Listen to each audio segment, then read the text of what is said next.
নমস্কাৰ স্বাগতম জনাইছোঁ দশম শ্ৰেণীৰ সমূহ শিক্ষাৰ্থীকে মৰমৰ দশম শ্ৰেণীৰ শিক্ষাৰ্থীসকল এইবাৰ যি প্ৰি ফাইনেল এছেছমেণ্ট এক্সামিনেশ্যন হৈছিলে প্ৰত্যেক ডিষ্ট্ৰিক্টতে আজি আমি নগাঁও ডিষ্ট্ৰিক্টৰ টেষ্ট পেপাৰখন লৈছোঁ সমাজ বিজ্ঞানৰ বিষয়টোৰ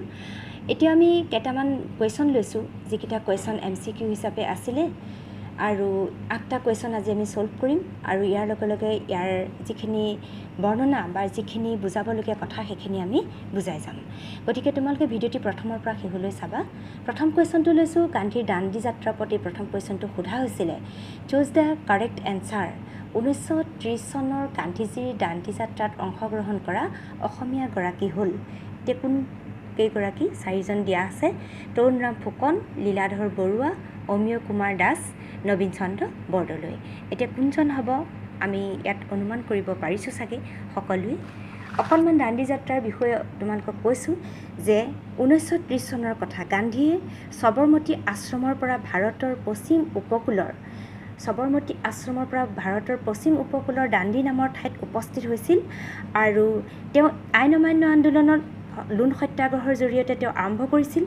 যাক দাণ্ডী যাত্ৰা বোলা হৈছিল আৰু দাণ্ডীত উপস্থিত হৈ লুণ প্ৰস্তুত কৰি চৰকাৰৰ এক প্ৰত্যাহ্বানৰ সৃষ্টি কৰিছিল গান্ধীয়ে আৰু তেওঁৰ এই যাত্ৰাত আমাৰ অসমৰ এইজন লোক লীলাধৰ বৰুৱা তেওঁ গান্ধীজীৰ লগত অংশগ্ৰহণ কৰিছিল গতিকে তোমালোকে নিশ্চয় নাপাহৰা যে লীলাধৰ বৰুৱা গান্ধীৰ দাণ্ডী যাত্ৰাত অংশগ্ৰহণ কৰা আমি সেকেন্ড কুৱেশ্যনটো লৈছোঁ হেমচন্দ্ৰ বৰুৱাৰ হেমকোষৰ ওপৰত এইটো কুৱেশ্যন আহিছে যে হেমচন্দ্ৰ বৰুৱাৰ হেমকোষ প্ৰকাশৰ ক্ষেত্ৰত অগ্ৰণী ভূমিকা লোৱা অনুষ্ঠানটো হ'ল কোনটো ইয়াত আটাইকেইটা অনুষ্ঠানেই অসমীয়া ভাষাৰ লগত জড়িত আসাম এছ'চিয়েশ্যন অসমীয়া লিটাৰেৰী ছ'চাইটি অসমীয়া ভাষা উন্নতি সাধনী সভা আৰু জ্ঞান প্ৰদায়নী সভা এই চাৰিটাৰ ভিতৰত কোনটো হ'ব পাৰে এতিয়া অকণমান তোমালোকে নিশ্চয় আন্দাজ কৰিব পাৰিছা যে ইয়াত হ'ব অসমীয়া ভাষা উন্নতি সাধনী সভা চি অপশ্যনটো চি অসমীয়া ভাষা উন্নতি সাধনী সভা সম্পৰ্কে অকণমান কৈ দিছোঁ যে 1888 চনত অসমীয়া ভাষা উন্নতি সাধনী সভা গঠিত হৈছিল এই কথাটো মনত ৰাখিবা 1888 খ্ৰীষ্টাব্দত 1888 খ্ৰীষ্টাব্দত অসমীয়া ভাষা উন্নতি সাধনী সভা গঠিত হৈছিল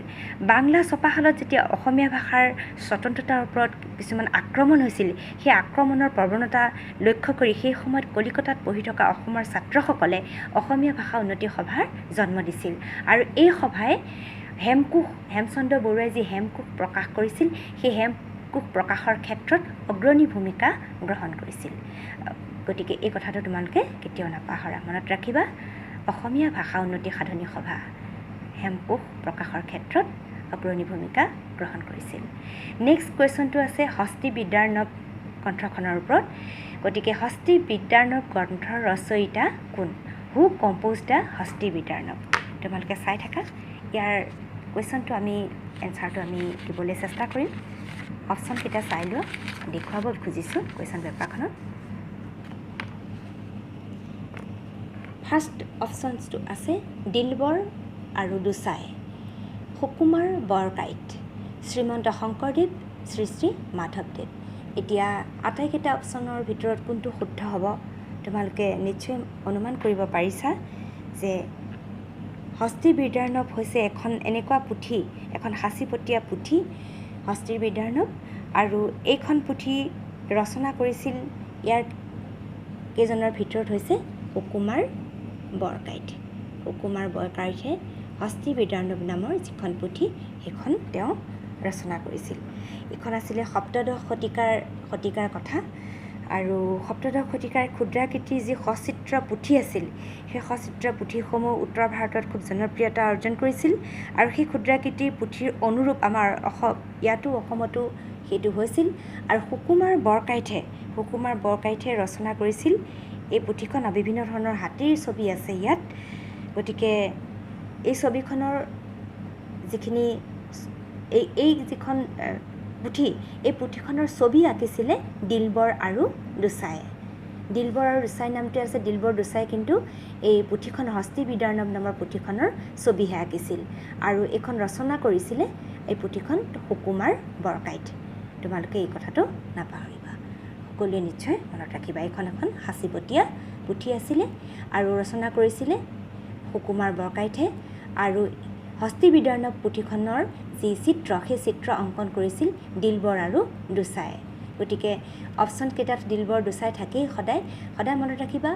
পুথিখন ৰচনা কৰিছিল সুকুমাৰ বৰকাইত আৰু চিত্ৰাংকন কৰিছিলে চিত্ৰসমূহ আঁকিছিল দিলবৰ আৰু দুচাই ইয়াৰ পিছৰ প্ৰশ্নটি লৈছোঁ তলৰ কোনটো প্ৰাকৃতিক সম্পদৰ উদাহৰণ ইয়াত কেইবাটা অপশ্যন দিছে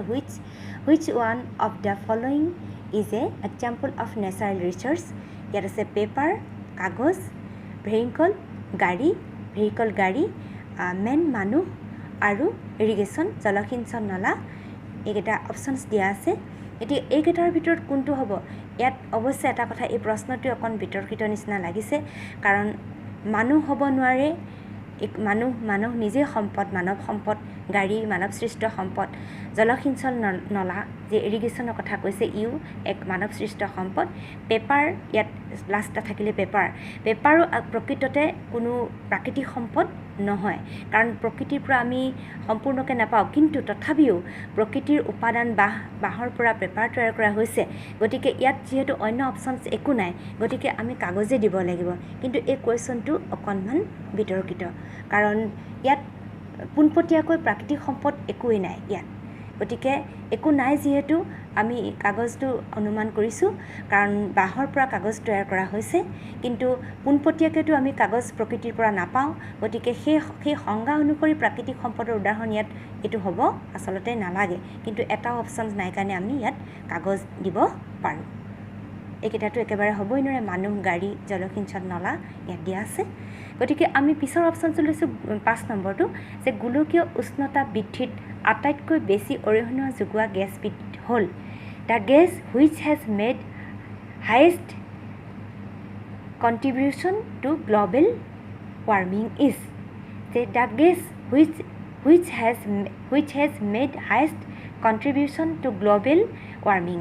ইজ মানে কোনবিধ গেছে গোলকীয় উষ্ণতা বৃদ্ধি কৰিছে ইয়াত আটাইকেইটা গেছে আচলতে গোলকীয় উষ্ণতা বৃদ্ধি কৰিছে ইয়াত নাইট্ৰাছ আছে নাইট্ৰজেন আছে কাৰ্বন ডাই অক্সাইড মিথেন আটাইকেইটা গেছেই গোলকীয় উষ্ণতা বৃদ্ধি কৰিছে কিন্তু আটাইতকৈ বেছি বুলি ক'লে আমি কোনটো অপশ্যন দিব লাগিব যে কাৰ্বন ডাই অক্সাইড গেছবিধে গোলকীয় উষ্ণতা আটাইতকৈ বৃদ্ধি কৰিছে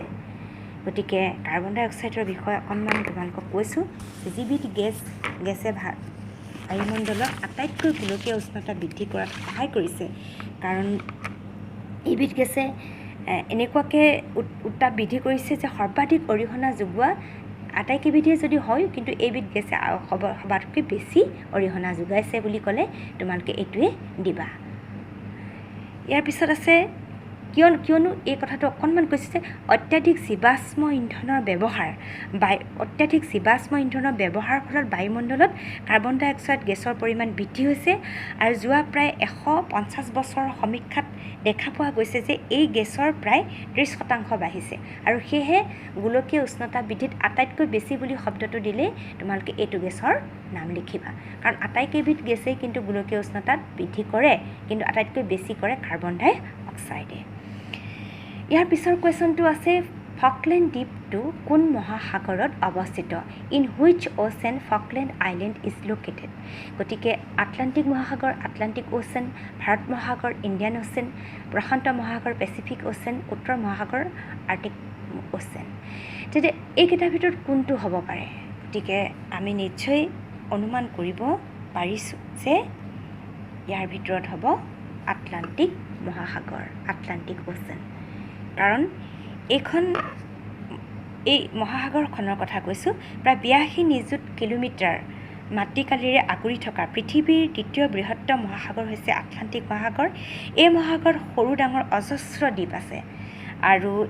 ইয়াৰ ভিতৰতে ফকলেণ্ডো এটা দ্বীপ গতিকে ফকলেণ্ড দ্বীপটো আটলাণ্টিক মহাসাগৰত আছে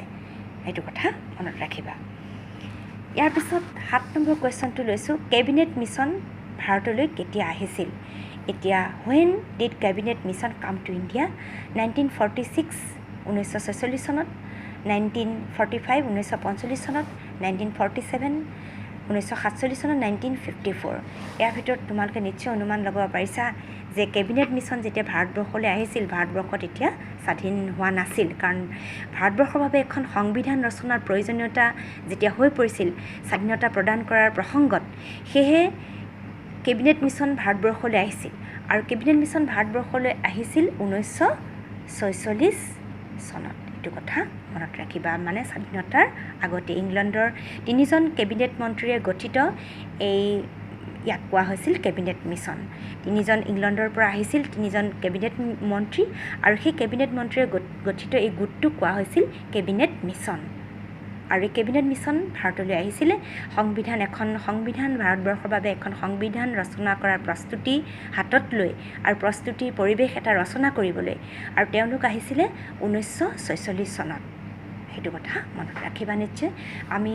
8 নম্বৰ কুৱেশ্যনটোলৈ গৈছোঁ দাস প্ৰথাৰ ওপৰত আছে অসমত দাস প্ৰথা বিলোপ হয় দাস প্ৰথা আছিলে অসমত কেতিয়া আছিলে সেই কথা আমি জানিম বাৰু গতিকে এতিয়া প্ৰশ্নটোত 4টা অপশ্যনছ দিয়া আছে slavery was abolished in Assam slavery was abolished in Assam in 1843 1843 চনত 1943 1943 চনত 1834 1836 চনত 1934 1936 চনত এতিয়া আটাইকেইটা অপশ্যনছৰ ভিতৰত কোনটো শুদ্ধ হ'ব তোমালোকে নিশ্চয় অনুমান কৰিব পাৰিবা যে অসমত 1843 খ্ৰীষ্টাব্দত ইংৰাজসকলে এই দাস প্ৰথাৰ বিলুপ্তি সাধন কৰিছিল 1843 খ্ৰীষ্টাব্দত অসমত দাস প্ৰথাৰ বিলুপ্তি সাধন কৰিছিল যে দাস প্ৰথা কেতিয়া আছিলে যে অসমত ইংৰাজ শাসন আৰম্ভ হোৱাৰ আগতে যেতিয়া আহোমসকলে ৰাজত্ব কৰি আছিল সেই আহোমসকলৰ ৰাজত্ব কালত বান্দি বেটী এনেকুৱা শ্ৰেণীটোৱে সেই অভিজাত শ্ৰেণীটোক সেৱা শুশ্ৰূষা কৰিছিল আৰু অভিজাত শ্ৰেণীটোৱে এক বিলাসী জীৱন যাপন কৰিছিল কিন্তু যেতিয়া ইংৰাজৰ শাসন আৰম্ভ হ'ল ইংৰাজৰ শাসন আৰম্ভ হোৱাৰ পিছত ইংৰাজসকলে সেই যিটো অভিজাত শ্ৰেণীৰ সেৱা শুশ্ৰূষা কৰা বান্দি বেটীৰ যিটো প্ৰথা সেই প্ৰথাটো তেওঁলোকে নাইকিয়া কৰিলে আৰু 1843 চনত ইংৰাজে দাস প্ৰথাৰ অসমত বিলুপ্তি সাধন কৰিছিল গতিকে এইটো কথা মনত ৰাখিবা আজিলৈ আমি ইমানতে সামৰিছোঁ আমি পিছৰ প্ৰশ্নসমূহ লৈ পুনৰ ভিডিঅ'টি প্ৰস্তুত কৰিম প্ৰিয় শিক্ষাৰ্থীসকল নিশ্চয় আজি এই 8টা যি MCQ তোমালোকক দিয়া হৈছে এইকেইটা ইম্পৰ্টেণ্ট কুৱেশ্যন নগাঁও ডিষ্ট্ৰিক্টৰ গতিকে আমি অন্যান্য টেষ্ট পেপাৰসমূহো ছল্ভ কৰিম তোমালোকৰ কিছু আইডিয়া হ'বৰ বাবে আজিলৈ ইমানতে সামৰিছোঁ ইমান সময় ভিডিঅ'টো চোৱাৰ বাবে সকলোকে মই ধন্যবাদ জনাইছোঁ